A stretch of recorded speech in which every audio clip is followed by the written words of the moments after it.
here to deliver the webinar on project request forms and process. So welcome all of you. This is a recorded call. So after this, usually within a week, this is posted up on our support site. So if you want to go back over this, there's about 20 of you attendees today, so that's great.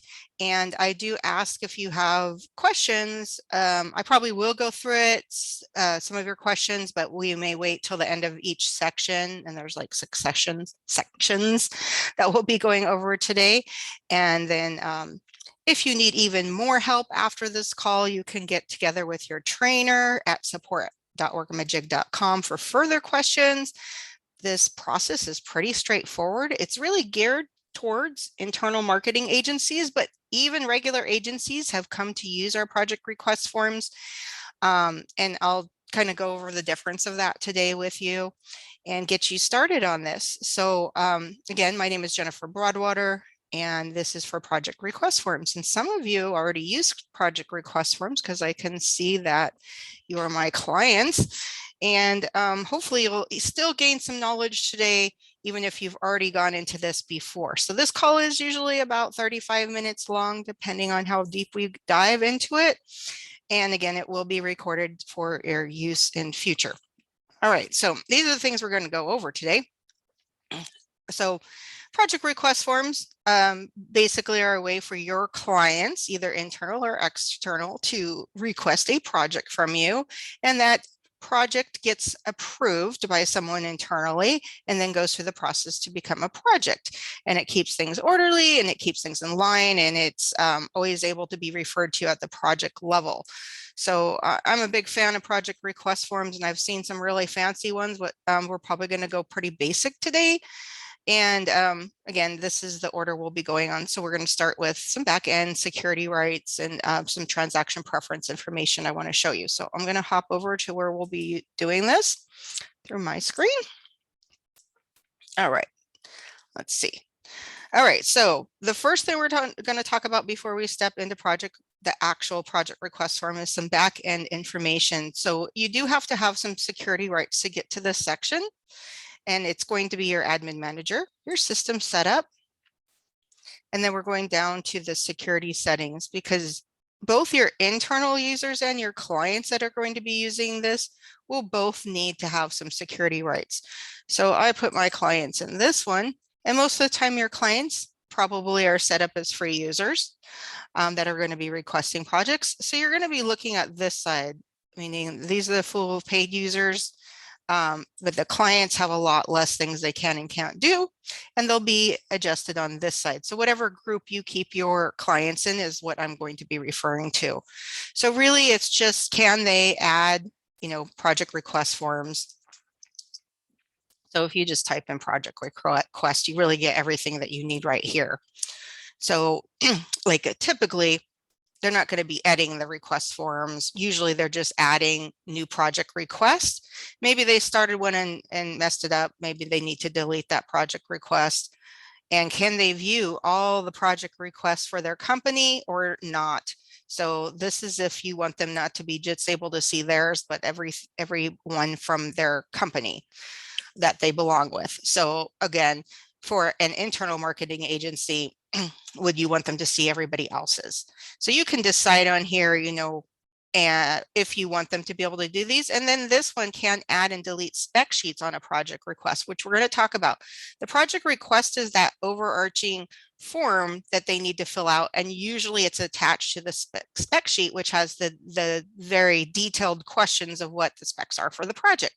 So some people you want them to be able to add and delete spec sheets, and maybe some companies don't. So that's what's on there.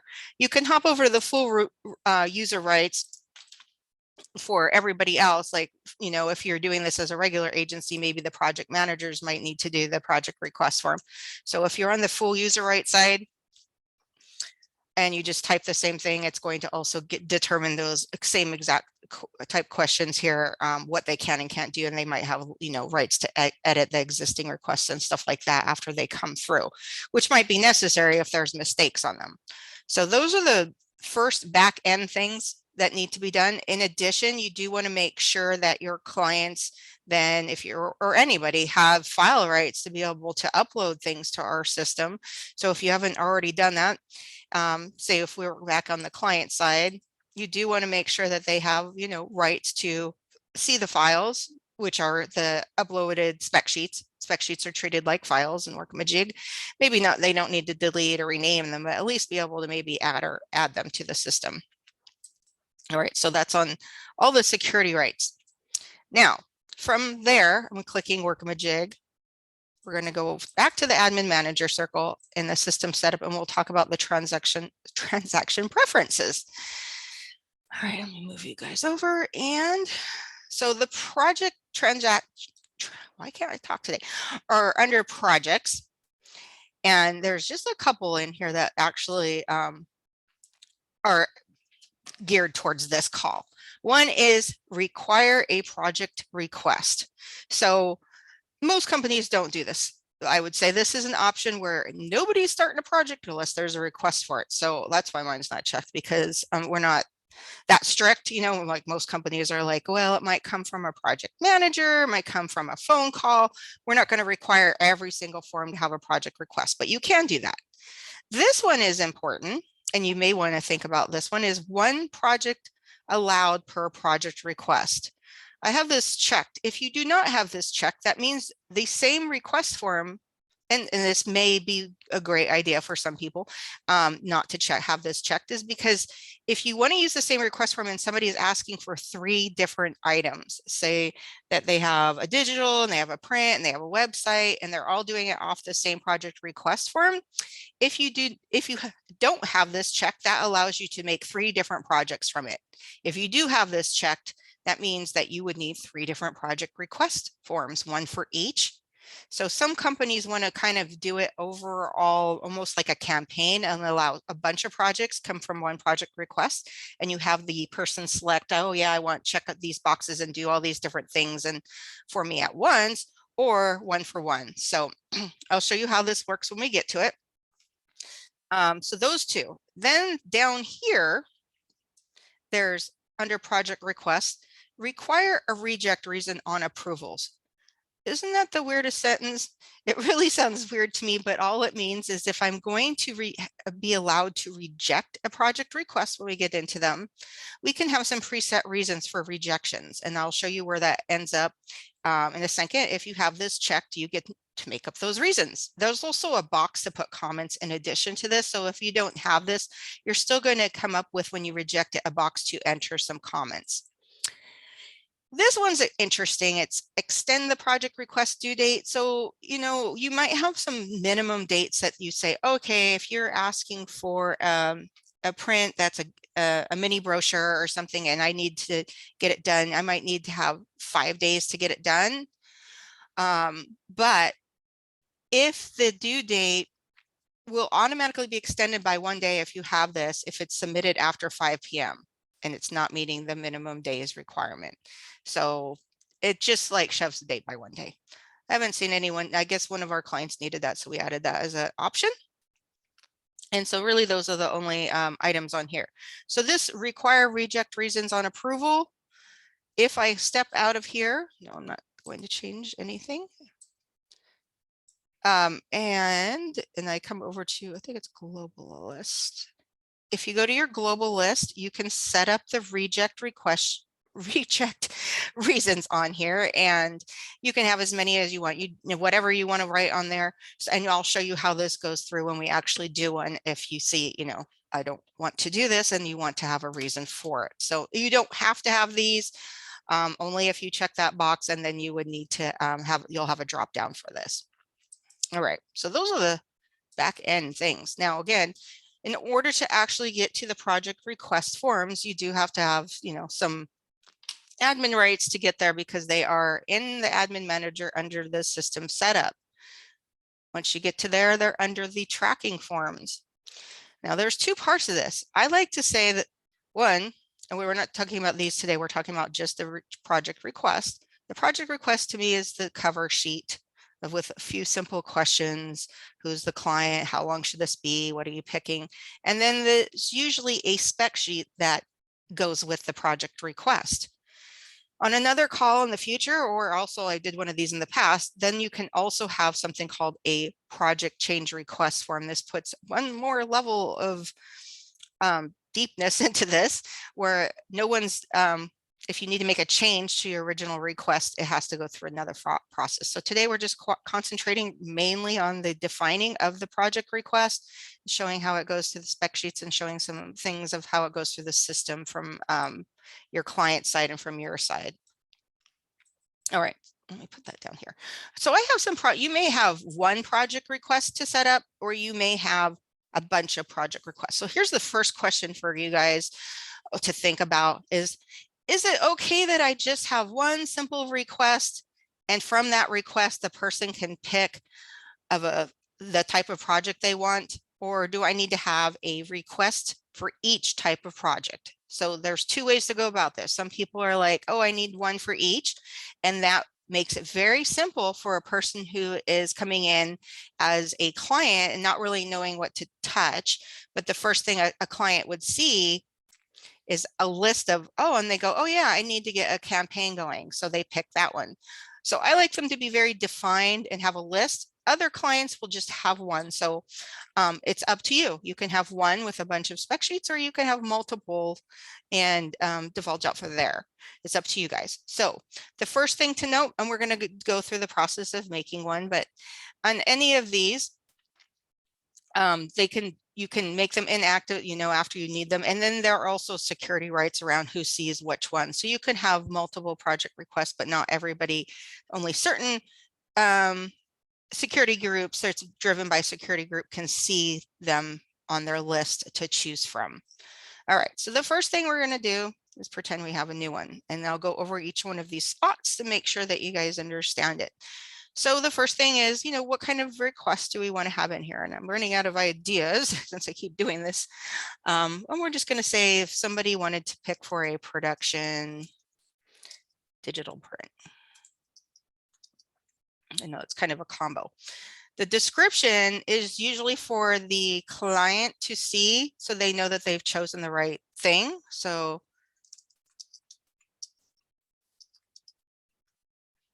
and then it's required that everything has a prefix on it. It's just, a series of numbers, whatever you want to put on here, and it will tell me if I've already used that one. I can have, you don't have to put anything right here. It is a required field, but it will start with number one unless you've already, had project request forms in another system and you needed to start with a certain number. That's where you're going to start that. Now, minimum days is important. You can leave it blank, and then there's no rules. Now, if I know that there's no way I'm going to do a digital and print without having a minimum of 5 days to get it done, I can force the person requesting it to note, hey, if they try to put 4 days in, it's not going to work. So whatever you put as your minimum days here, you can for this specific request. It will force the user to note that you cannot pick a date that's sooner than that. So some people say they do it anyways, and they do a phone call. Then you just don't put this minimum day in and just discuss it with them if they do it. If they say I need something in 2 days, you call and tell them that's not possible. This is more of a forced thing. Now, if you know that every time you open this production digital and print and somebody requests it, it's always going to use the same template, then you can pre-populate that template in here so that it will automatically open. And I'll just pick one of these. It doesn't really matter. So you can see how that works. You don't have to, because again, if you were using a very general request and making one request with, and it could be for several different things, and it was just a generic, you might have just one request form, then you wouldn't want to pick a template. You would wait till the person you actually open the project and until decide what kind of template to use. All right, going down here, the send for approval, this is going to be what you get as if you are the approver or the person we're going to talk about that approves this. This is, you can change the message. Otherwise it's going to be that, you're just going to get a message that says, hey, this is the project that has been sent for your approval. That's, if you want something else to be in there, you can. Now these two are what go to the person or the client that's requesting them upon approval or rejection if you need it to say something else. not doing it, you would replace it here. And that's what they would see instead of this. So feel free to change it if you need to. All right, so do we want, these are the display options for the client. So do we want them to see the project information? If not, that's going to eliminate some of the information for the top of that. If I do have this on, I can require them to have a project name that they pick. So if they have project information, there's going to be a blank in there for them to pick the project name. It's also good, but it's not going to be mandatory unless I pick this, then it's going to force them. They can't get past that question. Same with this. There's going to be a place for a project description. Unless I make it mandatory, they could skip this section. And if I take this off and these off, then they won't see this information at all. So we'll put that on there and I'll just require this one. Display, if some of you might use client project numbers, I don't, but if you want to display a client project number is when the clients use a special numbering system outside of what we are using for the project number system. You can have that displayed. If this is going to be part of a campaign and they can pick from a drop down of current campaigns you have, you can display campaigns. If you guys use division products, you obviously can also show those. And here's an interesting and important one is require attachments. I see a lot of clients doing this because why wouldn't you? You want to see what does the client want, make them give you a picture of it or something so that they can, you know, proceed. When you require it, that means they cannot submit it until they actually send some kind of PDF or image of what they want. Include deliverables. That's sort of the same thing. If this is a part of a deliverable, do they need to include it? Approval options. This is typical. You do normally add your requester to the project team. Why wouldn't you? I mean, they might not get to see everything on the project, but you would probably want them on the team because that will give them visibility later for conversations or to review something.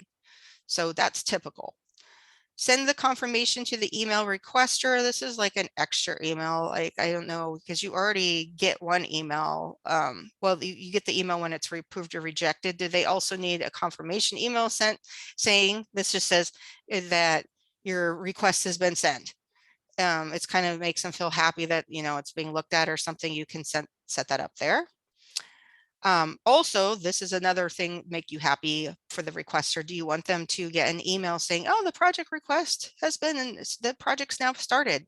That's something maybe very simple. That's a very auto-generated email that just lets the client know that you've opened the project. This was a good one. And this is an odd one also. So this one, in the old days, if there was different specs, you know, this is a digital spec and a print spec and a, you know, different website spec, and you have these different spec sheets. In the old days, different people in different departments would need to see the specs to work on them. So if you have this checked, it allows you to print them out. If you guys still print, I know some of you do, and give them to the appropriate department or person that needs to work on them instead of all shoved into one. Otherwise, it will condense space if you don't have this checked and print all the specs just in a linear line versus on a separate page for each one. And again, that's in relation to the actual spec sheets. And you would want to use your default name and email. Don't know why you would change that.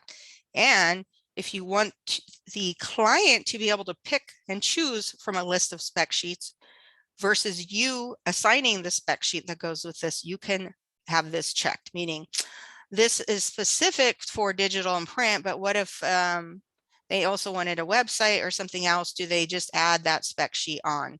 So if you want them to be able to add other things that weren't part of this, that you're granting them, then you can give them available spec sheet. So these are all just the like main part of the request. When you hit save, there's much more to go on.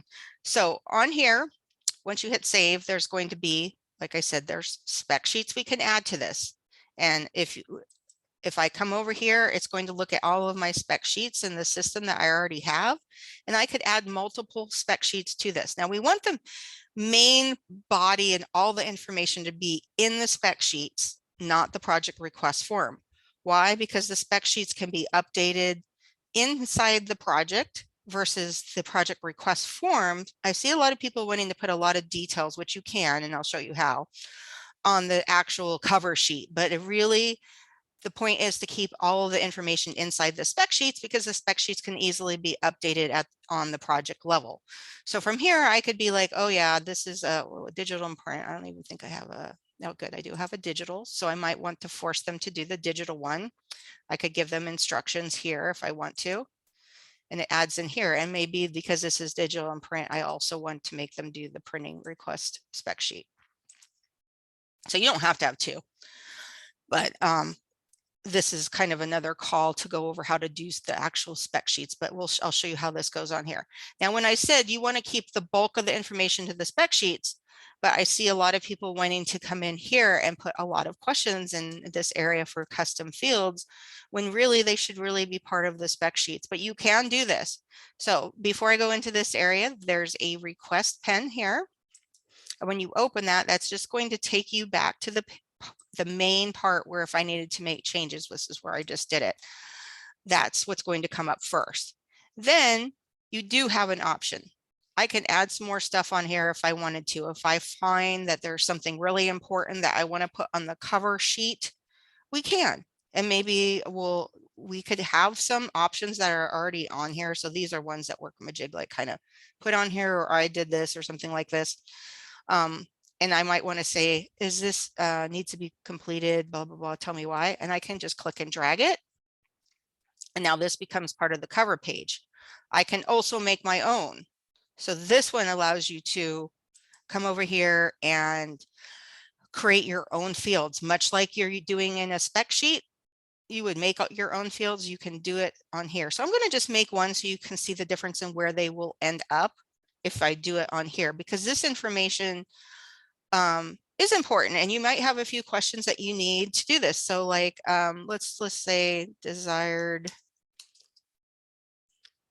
first drop. Oops, the field names can't have spaces. Sorry.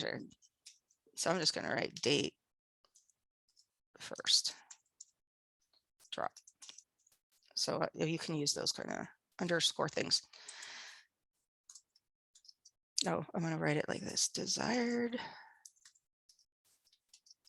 first date. All right.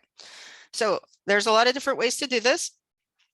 Do you want them to just put in a date? Do you want it to be I mean, it wouldn't make sense to be a check box or something else like that. I mean, in this case, it could just be a date. But as you can see on here, I do want to mention a couple of these on here.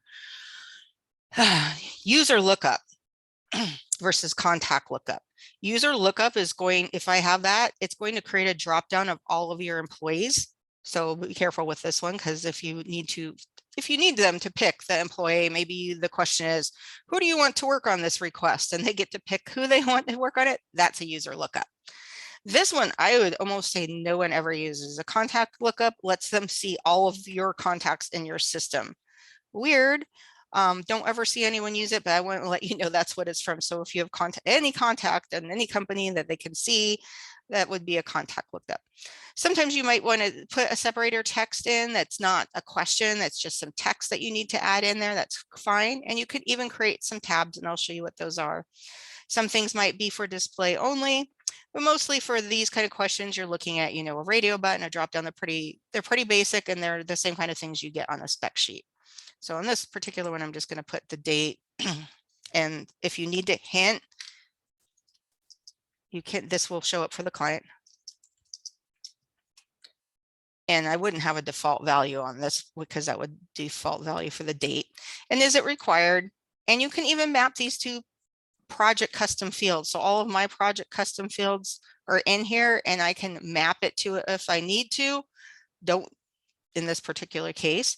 And active means you're able to use it. Do not copy this field.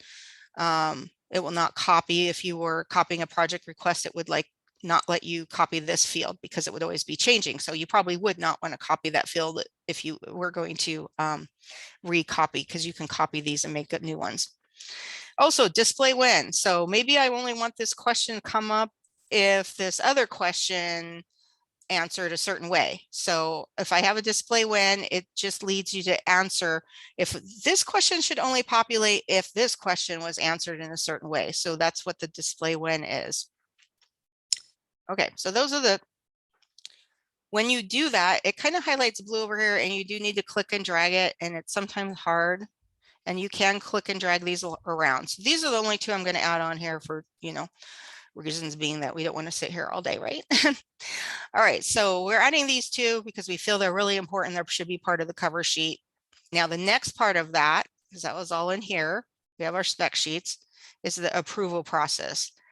The approval process for these project request forms is very similar to if you're using our deliverables. Actually, it's almost the same as if you're using our deliverables. You're going to click on it and you're going to decide, you know, you can call this whatever you want, but usually it's called approve.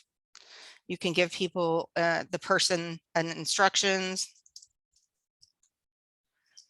or you can leave this blank, and you need to decide who for production digital print are the approvers. It can be one person, it can be many people.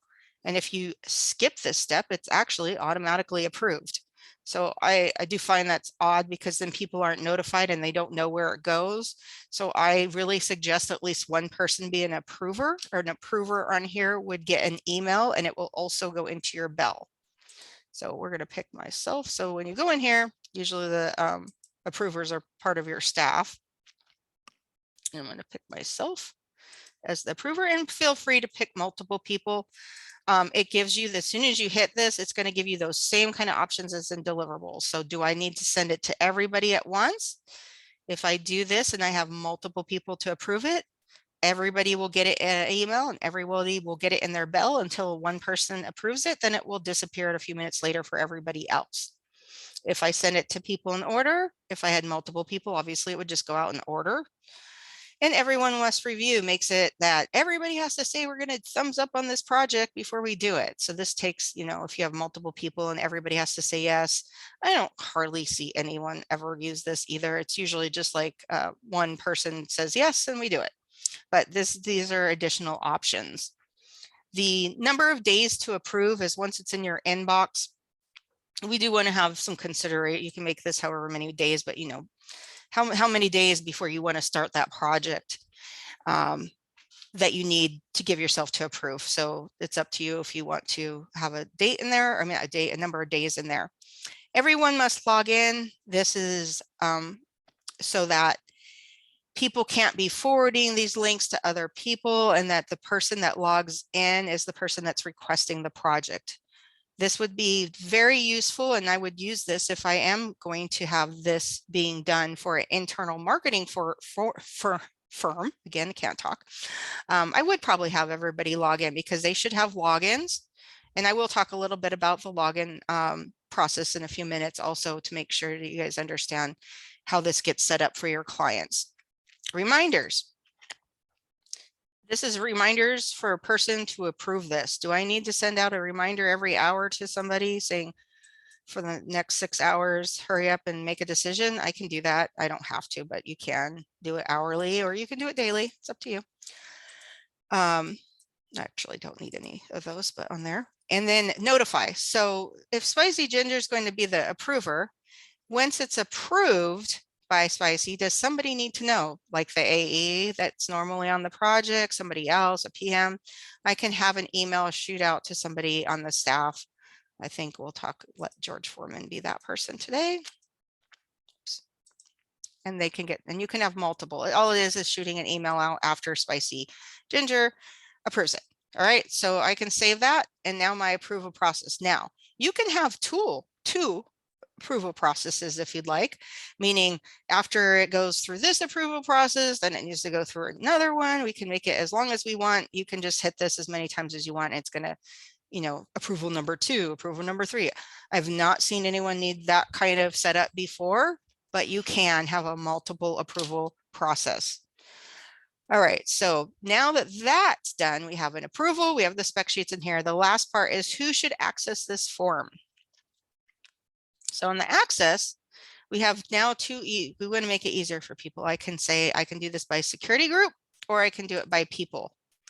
So I can come in here and actually go through and find my contacts for my clients and start checking boxes on here for each person that could see this form. Or I can go through and I can just collect all of the people at once, or I can do it by security group. So I like to do by security group because I'm just mine, I'm not really caring, but we're just going to let everybody have access to it. So again, that's kind of a newer feature, is to allow you to actually select the people that can see this. So that might be in your circumstances, this might work for you. In other cases, it might be everybody can see the form. So once this is set up, I'm going to step back. Now, remember, we're not going over spec sheets today, but I want you to know this is where where I said we added the, I think it was the digital. I don't know. And so all the rest of these questions are going to show up for when we do this and go through this process. Now I'm going to hop over, now that we've got that set up, and make sure that you know when you do set this up for your clients are under billing, and you want to make sure that they're set up correct. So I should probably have someone already in here. So your contacts in your clients are the ones that will typically be using this form to request a project. So I can make sure that this is correct.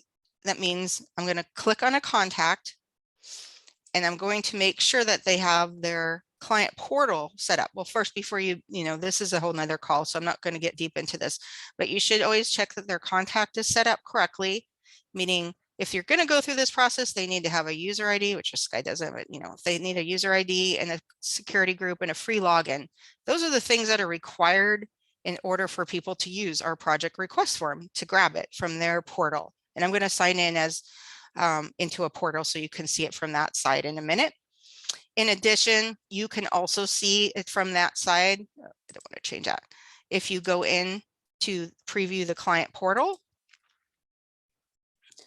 and then you go to these settings, well, this is what their client portal looks like anyways, and here's their project requests that are approved. But in the settings is where you're going to decide, are they that group, like what I was talking about earlier, the clients love, what can they see? Can they see the spec sheets? Can they, I thought the project request was on here. Show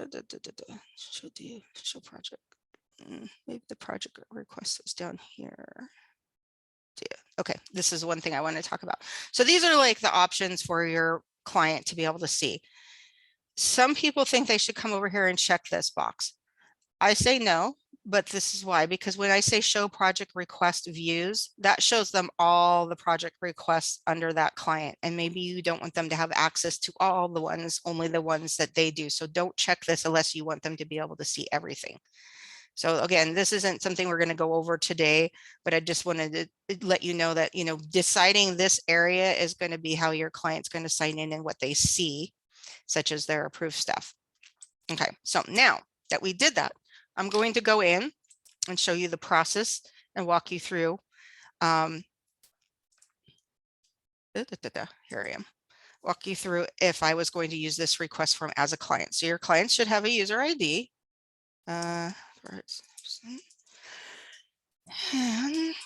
they should have a password, and they would sign in and they say, oh, I need to do a new request. So this looks a little busy because this has been in here for quite some time. So, but they will see, this is where I said, do you want them to only see the ones they've submitted?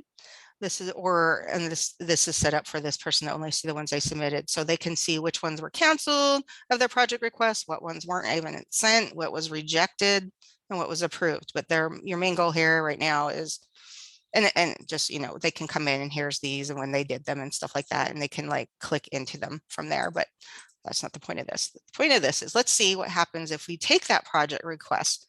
So we made that new one. This is what the client sees right here. So remember, I wrote this so they have an idea, and they're just going to click what they want. Here's where I said, we're going to require a project name. And we're going to require, we're not requiring the description. That's why it's just a little box. Now they can obviously write much, well, they can't obviously write, but I'm telling you, they can write much more than that goes to the edge of this page. You can actually make this a bigger box if you wanted to up here. It's up to you guys. Here's that due date. notice how it's the 12th and I had put 5 days in, so it automatically defaults to that date. I think if I do the 18th, we'll see what happens if I put that in at the end, if it brings me back to that question. And then I had these are the 2 questions that I added. So let's just say this. And this is that first drop date. I'll say that, which doesn't make any sense actually. Why can't I open that again?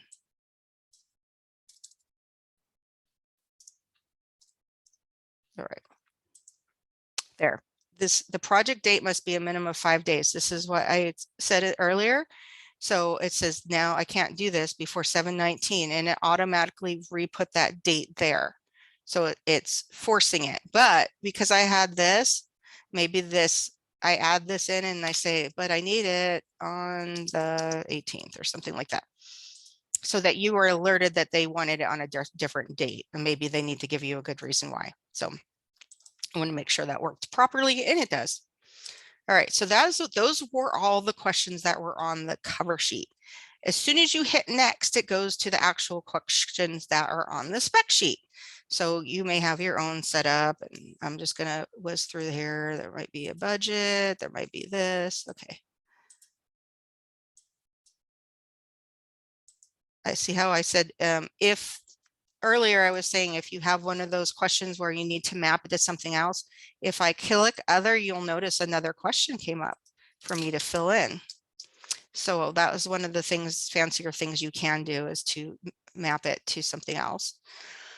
Then this went to my second spec sheet, and it's going to have different questions, and I could have these answered. None of mine are actually necessary, but I'll just put a couple of things in here so you can see how this follows it through the project. Okay, now if you get to this page, and it's not one of my clients who's actually on this call, excuse me, if you get to this page and you need to go back, you'll need to you go back to the request details, and it will take you back to that. Otherwise, or you can reopen these here, like, and cancel it. So if you need to go back, you're just going to go into each section separately if you mess something up. So you kind of do need to train the people that are using that because some people would think you get to this and all you have is a submit button. And but actually you can go back to those sections. And this is where I said, do you want people to add their own spec sheets? If you give them that availability to add more spec sheets, which Bart had that ability, he can come in here and add more spec sheets. I don't think that's necessary. If you give them the spec sheets that they need, then why are they adding more? But you may want to require attachments. I don't have anything I can attach in here. Here's another cat picture. So you can require the attachments, and then they're going to hit submit. So that's pretty clear. And then we're going to hop back over and see how it works from the other side, or from the person that needs to approve it. So they're ready to submit it.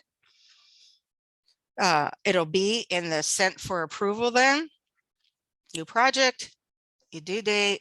So they have it sitting over there waiting to be approved. So that's it from that side. So I'm going to sign out and show you what's going on the other side now. Actually, I didn't need to sign out because it should be right here. Okay, so you as the approver, we'll just say, will be getting an email and also be getting something in here in the project request to say, hey, oh, look, here it is. Excuse me, I had COVID, now I don't. So I have a little cough residual, sorry. So here's where the questions on the top of the spec sheet, where I said that we only need 2, but the base of all the information for the spec sheets is also going to be on this information in the request details. Oops, no, I lied. In the spec sheets. So I can go into the spec sheets and see all of the answers, and this is going to flow through to the project as a spec sheet, which is going to be great. So I'm going to show you. So there's the things you're supposed to go, oh yeah, this sounds good, or reject. And if I reject this, it's going to come up with, I don't want to reject this because I don't want to have to do another one, but it comes up with those 3 things that say why are you rejecting this. In this case, I'm going to just approve it. everything in the daily feed comes down here, and the request details is in here, and here's me approving it, and I'll be notifying him as soon as I approve it. So if I go approve, I can make a comment on it, and then I can create the project from here. Now, the thing to note is if I wanted to, I had the transaction preference that said I could make multiple projects from this. I would just come back and see a create project, and I could keep doing it over and over again. Otherwise, after I create this project, there's not going to be this button here anymore. So we're going to go here.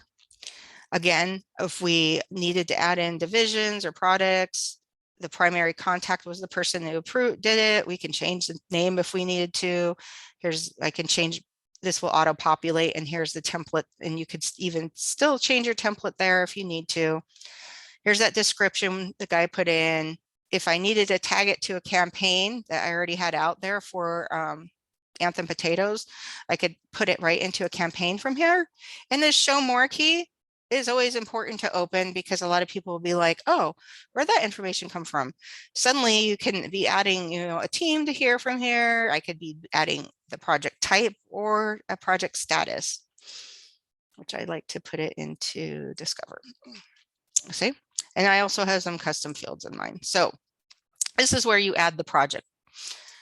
Once I hit save on here, it will copy the files into the project and everything else. Now, what you need to know, this is the important part. Now, those spec sheets are right here. And what's great is, I forgot to tell you guys this in the back end. I should have said, you can create a new version for every spec sheet. So I had the 2 spec sheets attached, and here's the interesting thing about this. If I come into this spec sheet and I make changes to this spec sheet, it knows I made changes. Now I have 2 spec sheets, one showing the original information, version 1, and one in version 2. And you can very easily see that I changed just this question. So you want to do something like this. This is great. This is a back end. I forgot to point it out to you that each spec sheet can be a different version, because what if the client calls you later and says, oops, I was supposed to write blah, blah, blah, and you need to change it. So, but you want to track that. And you want to see, like, they made me do extra stuff. So specs will stay with this. And I can still also come down and see the project request. It's a hyperlink. I can open it. It takes me back exactly to those questions this is why I like to keep everything in the spec sheet area, because nobody likes to come back down to the bottom to see those couple of questions that were on there, but they're going to stick in the project. Do they go anywhere? No. Does this desired first drop date go into the schedule? No. Nothing fabulous does this in this project at all, except for the due date. I think that due date follows through in the project settings. Let me make sure. Yeah. So the due date that the person requested, or they actually wanted an earlier date, but will come through. That's the one thing that will show through on here. All the rest of the stuff will be kept inside the spec sheet or inside down here. So once these are approved and you're working on them, like I said, unless you go through and say that you can have multiple, you'll now only see the option to resend instead of a plus sign here.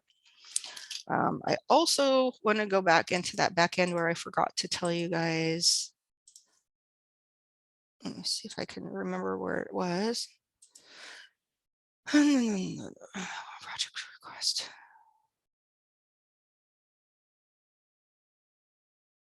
Hold on. It was...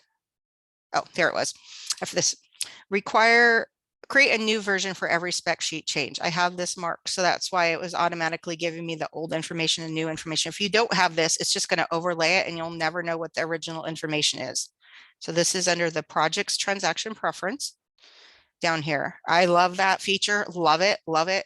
I can't say enough good things about it, because you'll never lose that original information. So you can always say, you said this back in February, and now you're saying this.